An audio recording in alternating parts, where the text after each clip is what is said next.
Did you realize a trade war could have war crimes? Well, meet Doug Ford, the war criminal.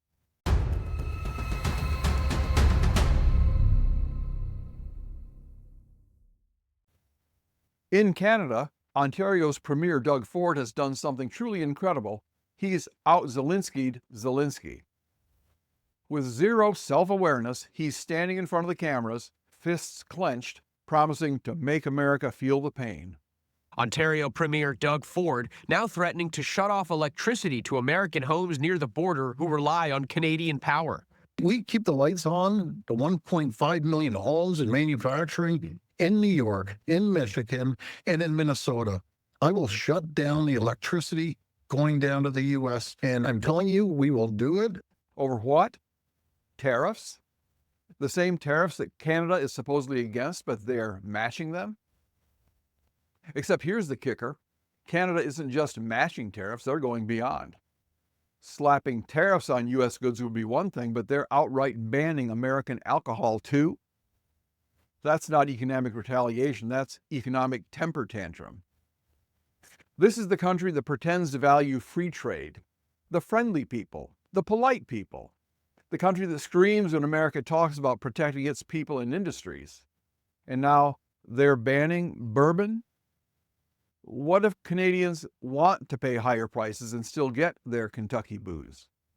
What happened to those Canadian values? But the stupidity doesn't stop there.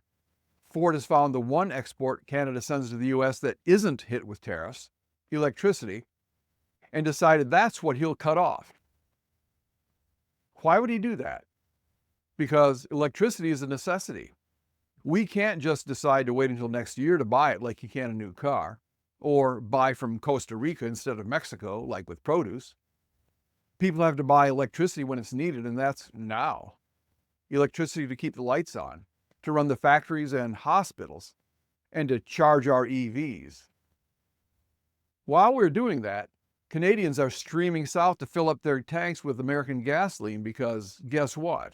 It's cheaper in our free market economy. They love their government-controlled system so much that they buy our gas by the gallon, which they have to convert to liters to clear customs in Windsor. Just kidding.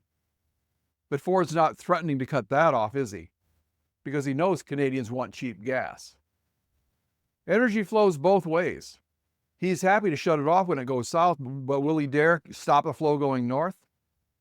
And if he wants to play this game, let's talk about Line 5, the pipeline that delivers crude oil from Western Canada to Ontario through Michigan and Wisconsin. The same pipeline that Michigan's Governor Gretchen Whitmer wants to shut down. Should the U.S. let her? Ford's so eager to weaponize energy, maybe America should take note. Let's see how Ontario fares when all the petrodollars dry up. And what is he retaliating against? America cracking down on fentanyl, something that kills 22 American teens every single week? Something that just cost an ICE agent his life in Vermont? Maybe Ford thinks he can just brush that off, argue, well, China kills more teens than Canada does. That's not much of a defense. That's more an admission of guilt. And speaking of guilt, this is where things take a dark turn. Because we've seen this before. The International Criminal Court declared that cutting off electricity to Gaza is a war crime, even when Israel was providing it for free to its enemies. So what does that make Doug Ford? Israel was giving power away, America is paying for it. Ford's move is not just reckless, it's an act of economic warfare.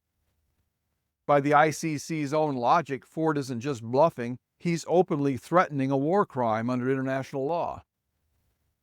Well, he is the premier. That's a dictator, right?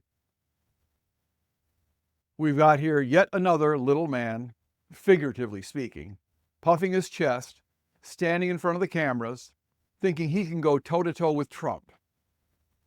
He learned nothing from Zelensky. Ukraine's leader went home to Kiev and got an earful from his cabinet and from his wife. And where is he now? Losing ground by the day, begging for another meeting, hoping for another fat check. Ford should pay attention because America has options. America has resources, and America doesn't lose these fights. A real leader wouldn't be standing at a podium, chest out, making drastic threats. A dictator would do exactly that, but a real leader would be at the table negotiating for the best deal for his people. But Ford isn't doing that because this was never about trade, never about tariffs. This is about politics, about grandstanding, about the illusion of power. And when the lights go out, he'll find out just how little power he actually has.